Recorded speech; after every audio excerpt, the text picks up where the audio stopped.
कसे आहात? मजेत ना? मराठी ब्लॉगर दुलारी या माझ्या युट्यूब चॅनलमध्ये तुमचं स्वागत आहे. आज आपण अतिशय शीघ्र फलदायी माता धूमवतीची सेवा कशी करायची, या सेवेचं महत्त्व काय आहे याची आपण माहिती घेणार आहोत.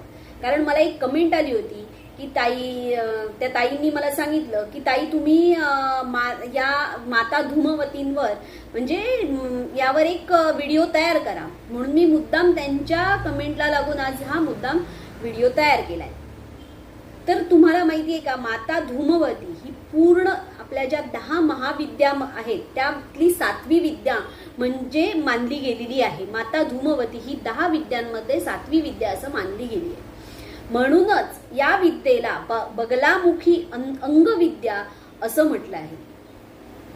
म्हणून ही सेवा करताना पूर्ण माहिती घेऊन व स्पष्ट म्हणजे याचा जो माला मंत्र आहे किंवा कवच आहे किंवा संकल्प आहे, हा स्पष्ट उच्चारासहित मंत्र तुम्ही म्हटला पाहिजे आणि तेव्हाच ही तुम्ही सेवा करू शकता.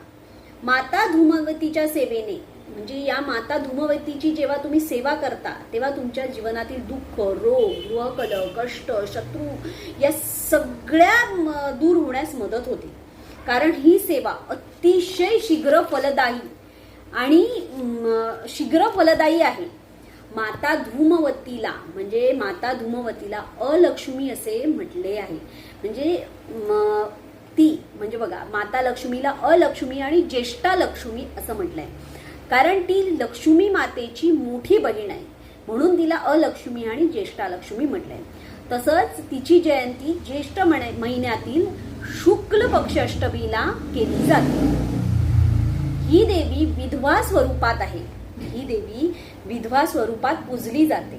माता धूमवतीचे वाहन कावळा आहे व तिने पांढरी साडी नेसलेली आहे. तिचे केस हे मोकळे आहेत आणि तिच्या हातामध्ये सूप आहे अशी तिची प्रतिमा आहे. आणि तुम्हाला माहितीये का, देवीच्या हातामध्ये जे सूप आहे हे तिचं अस्त्र आहे. देवी या अस्त्रापासून मानवाचे म्हणजे आपणा सर्वांचे दुःख, दरिद्र, रोग, क्लेश, पीडा सगळं काही दूर करते. धूमवती देवीला इतकं महत्व आहे की दुर्वास ऋषी, परशुराम ऋषी, अंगिरा ऋषी, भृग ऋषी या ऋषींची ती मूळ शक्ती आहे. म्हणजे किती त्या देवीला महत्व आहे बघा. या देवीची चातुर्मासामध्ये उपासना केली जाते व तिला प्रसन्न करून घेतले जाते.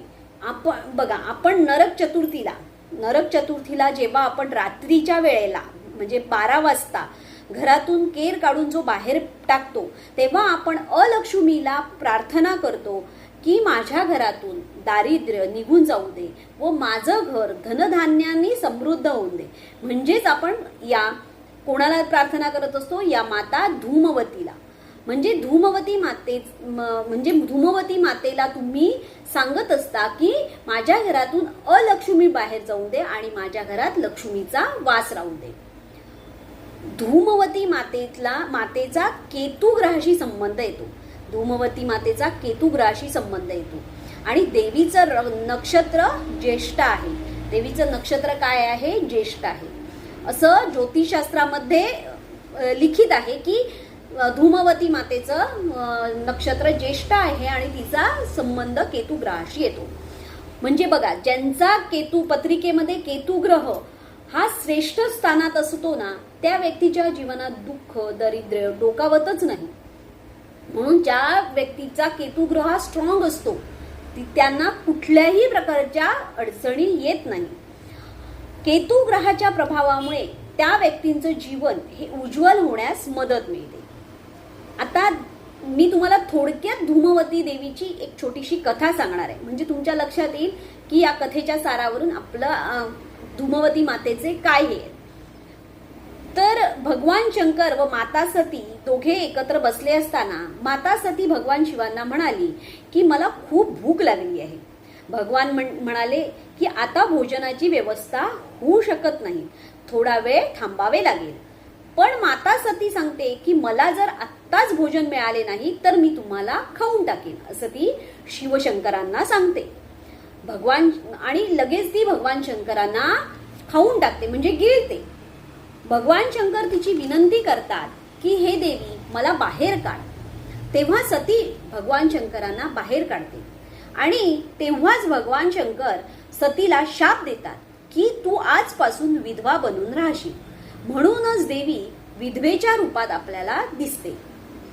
या कथेवरून तुमच्या लक्षात आलं असेल की आपणाला कितीही भूक लागली तरी भूक करू नये. कारण आपले जे जुने लोक आहेत म्हणजे आजी आजोबा पणजोबा बिणजोबा हे लोक आपल्याला काय सांगतात की सारखं घरात भूक करायची नाही, त्यामुळे घरात दारिद्र्य येतं. आता बघा, माणूस आहे म्हटलं तर त्याला भूक ही लागणारच, पण ती सारखी मला भूक लागली हे घरात कधीही शब्द उच्चारायचे नाहीत, कारण यामुळे घरात दारिद्र्य येतं. हे तुम्हाला या कथेवरून लक्षात आलंच असेल.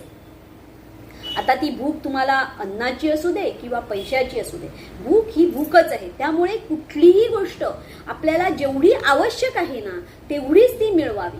म्हणून उगीच जास्त कशाच्याही मागे लागू नये. म्हणून प्रत्येक वेळी तुम्हाला म्हणजे काय असतं, आपले जुने जे लोक आहेत ते सांगत आलेत की या गोष्टी करू नका, ते खरोखरच आहे, ते आपण मान्य केलं पाहिजे. ते बघा, आता त्यामुळे काय होतं, धूमवती मातेला प्रार्थना करायची तर हे माते माझी सर्व दुःख, दारिद्र्य, पीडा, आजार, शत्रू या सर्वांपासून माझं रक्षण कर व माझ्या घरात धनधान्य, लक्ष्मी व शांती नांदू दे. आता आपण धूमवती तीर्थ कसं तयार करायचं याबद्दल थोडीशी माहिती घेऊया. म्हणजे बघा, धूमवती तीर्थ हे तुमच्या घरात कुणी आजारी असेल किंवा तुमच्या घरावर कोणतं मोठं संकट असेल तर ते दूर करण्यासाठी धूमवती तीर्थ आपल्याला तयार करून वापरायचं असतं. यासाठी आपल्याला काय करायचं आहे की आपलं तोंड म्हणजे तुम्ही जे कोणीही धूमवती तीर्थ तयार करणार त्यांचं तोंड हे पूर्वेला झालं पाहिजे. म्हणजे पूर्वेला तुमचं तोंड आलं पाहिजे. समोर तुमच्या एक पाट ठेवायचा, त्या पाटावर एक लाल वस्त्र अंथरायचं व त्या पाटावर एक तांब्याच्या पेल्यामध्ये पूर्ण पेला भरून पाणी ठेवायचं आणि जो तुमचा उजव्या हाताची ही मधली तीन बोटं, माझा हा उजवाच हात आहे, तुम्हाला डावा दिसेल पण हा माझा उजव्या हाताची ही मधली तीन बोटं अशी तांब्यामध्ये पूर्ण इथपर्यंत ती बुडवायची आणि मग पुढे आपण संकल्प करायचा. मग तो तुम्हाला काय करायचा आहे संकल्प की 1 2 3 5 किंवा 11 वेळा तुम्ही जी काही आवर्तनं करणार ती आवर्तनं बोलायची. म्हणजे किती करणार आहात आणि तुमच्या घरावर म्हणजे किती मोठं संकट आहे किंवा एखाद्या रोग्याला जर तुम्हाला हे तीर्थ द्यायचं असेल तर रोग किती मोठा आहे याच्या तीव्रतेनुसार या आवर्तनांची तुम्ही संख्या ठरवायची. म्हणजे ही सेवा मी 11 दिवस करायची की सेवा मी 5 दिवस करायची, यानुसार तुम्हाला ती आवर्तनं तुम्हाला ठरवायची आहेत. आणि याचे नियम आहेत काही. म्हणजे नियम काय आहेत तर सुतक, सुएर त्या दिवशी म्हणजे हे जेव्हा तुम्ही आवर्तन करणार तेव्हा तुम्ही सुतक, सुएर, मांसाहार, मद्यपान, मासिक पाळी या दिवसांमध्ये ही तुम्ही सेवा करू शकत नाही. ही सेवा करत असताना तुम्हाला संकल्प करायचा आहे. संकल्प करताना काय करायचं, संकल्प कसा करावा हे तुम्हाला आता सगळ्यांना माहित आहे. हातात फूल घेऊन संकल्प करायचा. संकल्प कसा करायचा तर ओम नमो भगवती शत्रुसंहारिणी सर्व रोग प्रशमिनी सकल रिपू धनधान्य क्षय कुरु धुमावतीश्वरी शरभशालुव पक्षीराजप्रिये अमृत कलश वरदाभय कमल करांबुजे जगदशोभिणी देवदत्तस्य मम कुटुंबीय शरीरे वर्तिष्पमान सकल रोग मोचय मस्तमृत नाशय म कुरु स्वाहा. हे मी तुम्हाला डिस्क्रिप्शन मध्ये देते कारण हा तुम्हाला पटकन लक्षात येणार नाही, फक्त मी म्हणून दाखवला. तर ही सेवा करायच्या आधी काय संकल्प करायच्या आधी तुम्हाला काय करायचंय, स्वामी समर्थांचा एक माळ जप करायचा आणि ही सेवा, आता बघा, ही सेवा तुम्ही काय करताय, स्वतःसाठी करत असाल तर जिथे मम म्हटलंय, म्हणजे माला मंत्र जेव्हा आपण तुम्ही म्हणणार, मी माला मंत्र सुद्धा तुम्हाला डिस्क्रिप्शन मध्ये देते, माला मंत्र म्हणणार तिथे देवदस्य या ठिकाणी मम असा उच्चार करायचा. म्हणजे जर स्वतःसाठी करणार असाल तर, आणि दुसऱ्यासाठी करणार असाल तर देवदस्य या ठिकाणी त्या व्यक्तीचं, म्हणजे ज्या व्यक्तीसाठी तुम्ही करणार त्या व्यक्तीचं नाव घ्यायचं आणि त्या नावापुढे तुम्हाला षष्ठी प्रत्यय लावायचा आहे. म्हणजे एक बघा, एखादं मी उदाहरणार्थ सांगते, राम हे नाव असेल तर रामस्य असं घ्यावं, आणि स्त्री म्हणजे सीता असं हे नाव असेल, स्त्रीचं एखाद्या स्त्रीबद्दल असेल आणि त्या स्त्रीचं नाव सीता असेल तर सीतास्य असे घ्यावे. म्हणजे षष्ठी प्रत्यय लावून प्रत्येक नावाला षष्ठी प्रत्यय लावायचा. आणि ही बघा, ही धूमवती मातेची जी सेवा आहे ती अतिशय काळजीपूर्वक, आणि मी जरी तुम्हाला आता सांगितलं तरी ती तुमच्या गुरुजींशी बोलून आणि परत त्यावर तुम्ही ह्या सगळ्या गोष्टी करू शकता का, हे सगळं विचारपूर्वक तुम्ही ही सेवा करावी असं मी तुम्हाला सजेशन करते. कारण ही विद्या अतिशय, म्हणजे ही माता खूपच उग्र, गुप्त व रहस्यमय अशी विद्या आहे. या मातेची जी तुम्ही सेवा करणार ती अतिशय उग्र, गुप्त आणि रहस्यमय आहे. त्यामुळे ही आपण सेवा करताना पूर्ण विचारपूर्वक समजून घेऊन करा. म्हणजे मी जे माला मंत्र संकल्प जो तुम्हाला मी डिस्क्रिप्शन मध्ये नाही होत झाला तर मी तुम्हाला त्याचं एक शॉर्ट मध्ये टाकेन, पण तुम्ही तो बघा, नीट त्याचा अभ्यास करा आणि ही सेवा करा. कारण ही सेवा अतिशय फलदायी आहे. जो कोणी ही विचारपूर्वक सेवा करेल त्याला त्याचा अतिशय चांगला फायदा होईल, यात संशय नाही. पण ही करताना तुम्ही तो विचारपूर्वकच करा आणि समजून घेऊन करा.